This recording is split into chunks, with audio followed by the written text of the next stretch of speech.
All right, let's talk about one of the most famous and, honestly, one of the most infamous tools in all of finance, discounted cash flow, or DCF. You've definitely heard of it, but what is it really? And is it actually useful? Let's dive in. So you've got this major contradiction, right? On one side, you have investing legends like Warren Buffett saying DCF is basically the gold standard for figuring out what a company's worth. But then on the other side, the whole thing is built on, well, predicting the future. And let's be real, who can actually do that? So what's the deal? Is it this brilliant tool for pros, or is it just a dangerous fantasy? That's exactly what we're going to unpack. Okay, so the core idea behind DCF is actually super simple. A company's true value, it's just all the cash it's ever going to generate. Simple enough. But, and this is the big but, cash you get in the future isn't worth the same as cash in your pocket right now. I mean, think about it. Would you rather have $100 today or $100 a year from now? Today, obviously, right? Because of inflation, because there's a risk you might not get it, and because you could take that money today and invest it.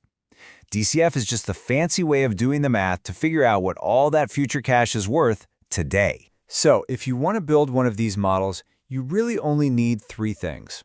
First, you have to guess how much cash the company's going to make in the future. We call this forecasting, but it's basically an educated guess. Second, you need what's called a discount rate. This is another guess. It's the return an investor would want to get for putting their money in this specific risky company. And third, this is the big one, the terminal value. This is a single number that's supposed to represent all the cash the company will make forever after your initial forecast period. See the pattern here? It's all about making assumptions about the future. Okay, let's put the textbook away. You don't need to be a math whiz to see why this gets so tricky. In fact, a really simple example is about to show you the biggest secret, and honestly, the biggest danger that's lurking inside pretty much every DCF model out there.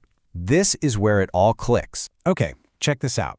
This is a pretty typical breakdown of where a company's value comes from in a DCF. So all that work you do, forecasting the cash flows for the next, say, 5 years, all that detail, that's often just this smaller slice, maybe 31% of the total value. The rest of it, that huge, massive chunk, that 69%, it all comes from that one single number we just talked about, the terminal value. Yeah, just let that sink in for a second. Almost 70% of a company's value, the number you're trying to calculate, can come from one guess about the super distant future. And here's the kicker. If you just tweak that one number a tiny, tiny bit, the final valuation can swing wildly. It can go up or down by a huge amount. This is what people call the terminal value trap, and it's exactly why DCF can be so dangerous if you're not super careful. All right, so after hearing that, you're probably thinking, well, if it's just a bunch of guesswork, why does anyone even use this thing? And that's a fair question.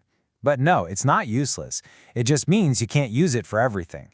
You have to be really, really smart about when you pull this tool out of the toolbox. So that brings us to the real question.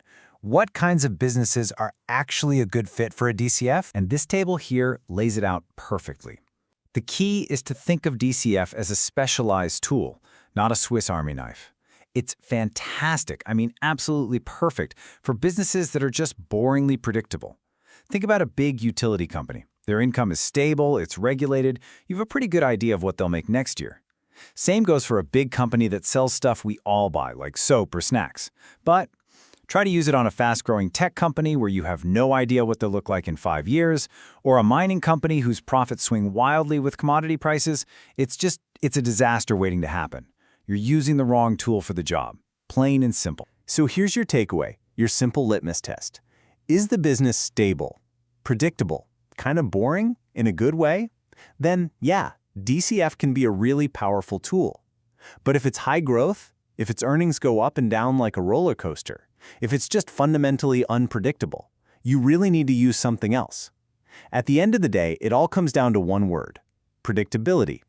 That's the secret sauce. And look, even when you've got the right kind of company, people still mess this up all the time. There are some classic traps you'll see again and again, like being way too optimistic about how fast the company can grow, or plugging in a terminal growth rate that's just completely unrealistic.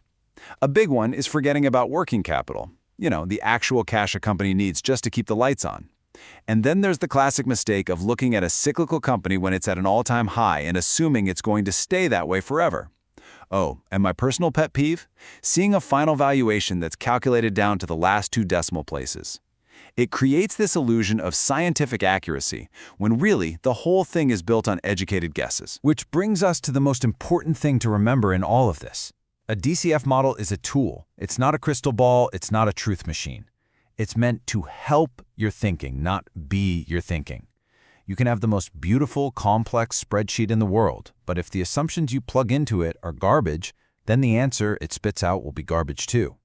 Real successful investing, it comes from actually understanding the business inside out, not from just being a wizard with a formula. So is DCF a powerful tool or a dangerous delusion? Well, the answer is, it's both. It all depends on whose hands it's in and how smart they are about using it.